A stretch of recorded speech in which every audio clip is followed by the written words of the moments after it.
Hey everyone, today I have a train story.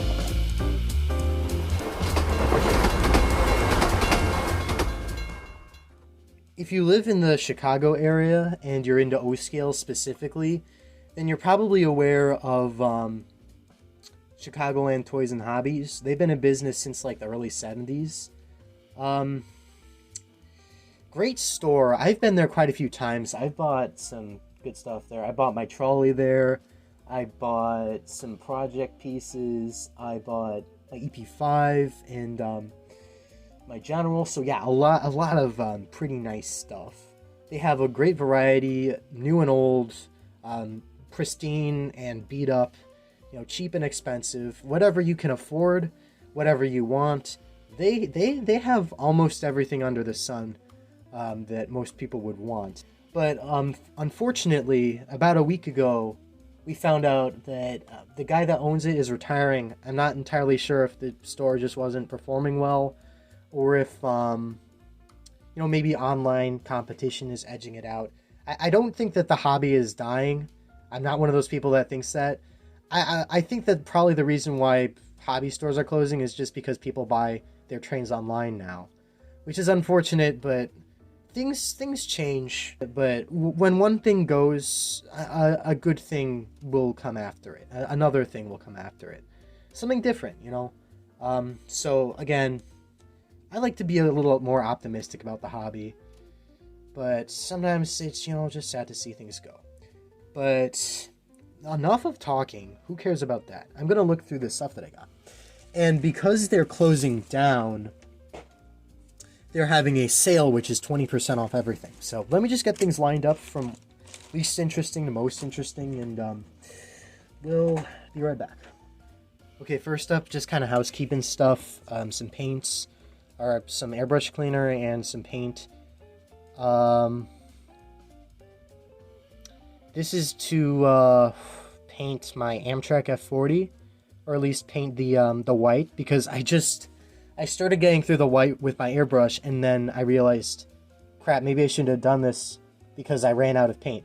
But here I have plenty more, and this is slightly reflective white. It's like a pearl white, which the Amtrak paint was actually kind of reflective. So this will kind of give it more of a sheen.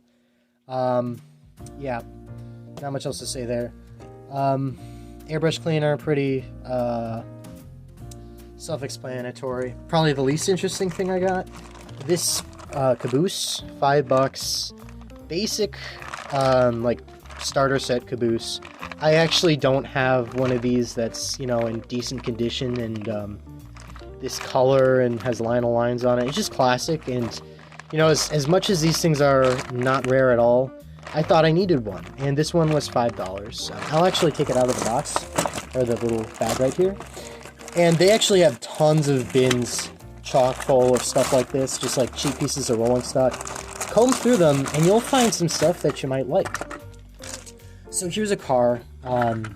Actually I didn't pay $5 for this. I probably paid more like $4 because it's a there's a sale, but it's pretty clean. Not a lot of dust on this one. That's really good. The base looks great. There's really not any rust. Wheels seem to turn good. Of course I'll give that some oil, but nice coupler. Kind of hard to date these things because they don't have the year on them, but this is probably like 50s to 60s, or maybe even 40s, but yeah, post-war. Pretty cool. Here's another post-war piece I actually got for around $4 odd.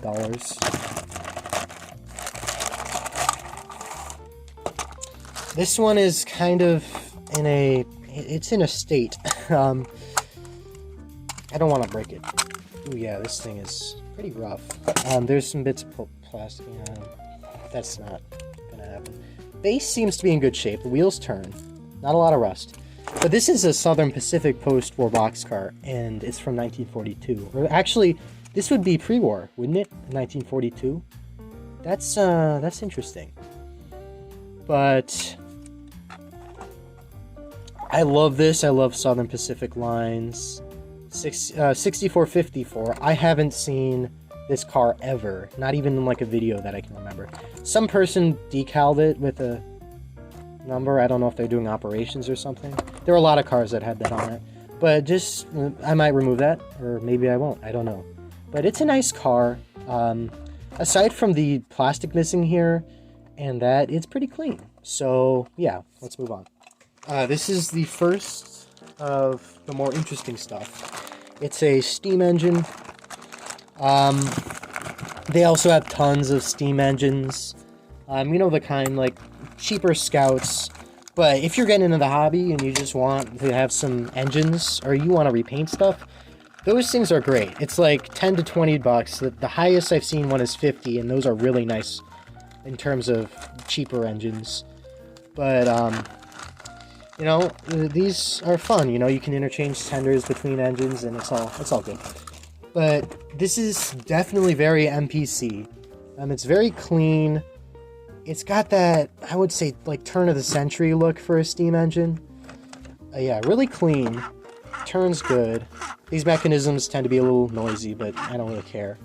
It's got a pilot truck there. It's got some cute detail. I think it might even have a light. I'm not entirely sure. We'll see in a second. Ooh, we can actually check. Does not look like there's a light, but you know, if I really wanted to, I could fit one. I might not repaint this one, or I might. I'm not sure, but got a nice number there.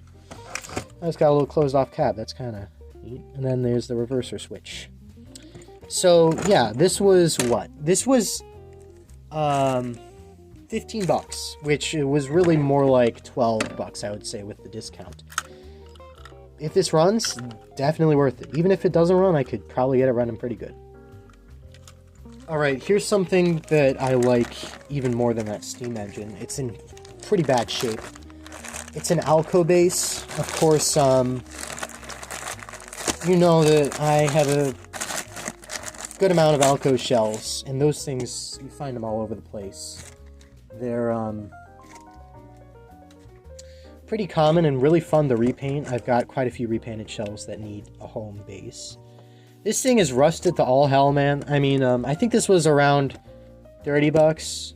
Probably more like 25 if you count the discount. But might have magnet traction. I'm not sure. Let's see. Definitely looks like an earlier cheapened Alco with the way that this is set up. I've seen, unfortunately, this kind of drive has some problems. Again, this is actually going to be my first time working on this specific drive.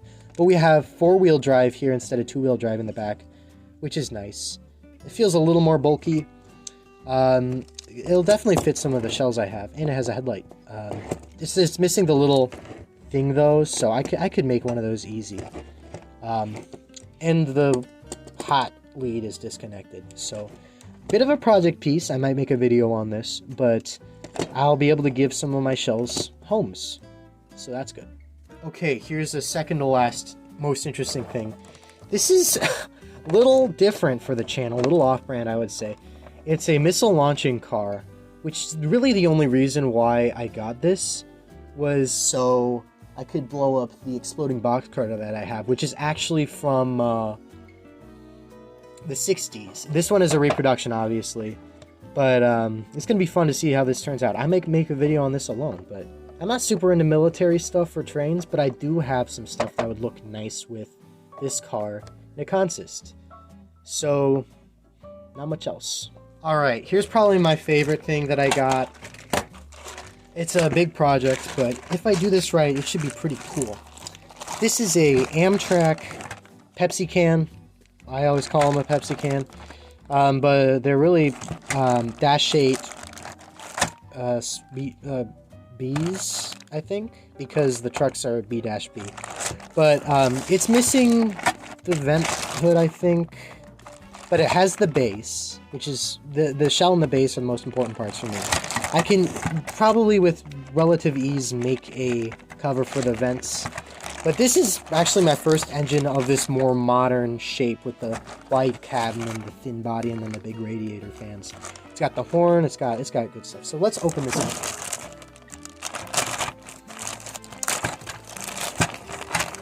Yeah, this thing, I've seen this thing in that store quite a bit. I just never picked it up until now. Whoa, this thing is actually pretty rough. Paint will probably look fine. Might not even have to weather over this thing. I can't tell if this is MTH or Lionel so far. Nice heavy base. MTH. So this is an MTH, of course. It's actually got the bracket for a light, which is pretty nice. I would totally put a light in this. Yeah, so there's a lot of crusty stuff on this. It's kind of a disgusting shell. I don't know what happened to this thing, man. Oh, there's a big crack on the front. Yep. Could probably hide that with some, I don't know if the camera's picking that up. Could probably hide that with some weathering. Yeah. Ooh, yeah. Someone already super glued that. Oh, there. Okay. That's a little better. Yeah, so that's going to require some work.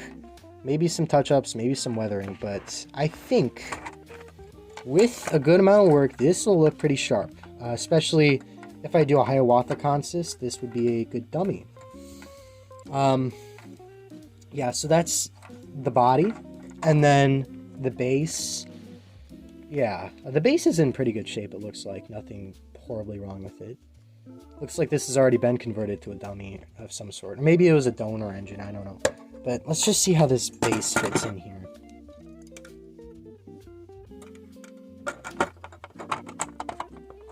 Oh yeah, that's good. Okay, so that's another addition to the Amtrak fleet. But while I was there, I also picked up these trucks. Now these are F3 trucks, or these aren't even F3 trucks. These are EMD style trucks. And the thing is, the Dash 8s apparently have a pretty distinct truck shape. I'm going, before I do anything drastic, I'm going to see what this all looks like together. But we have that, not a big deal. Black and metal wheels, that's interesting. Let's put this on and, okay, hang on.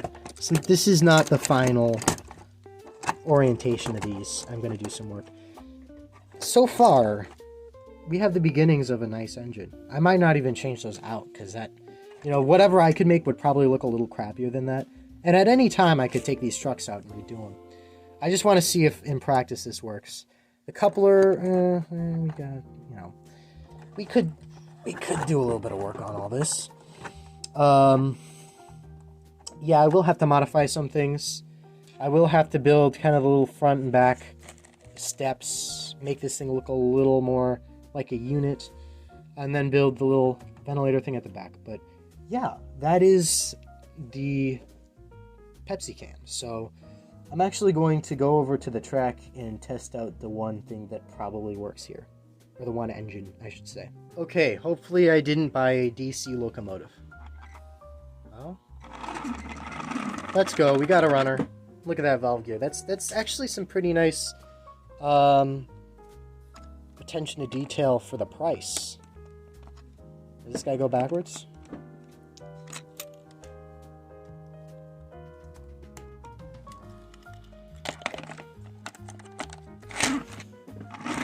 Okay, so I'm only getting 4 of them. Sparky? I don't think this thing is a DC.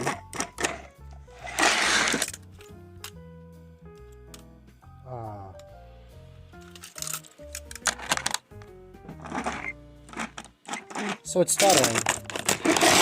He just needs to be coaxed to return to the land of the living fully.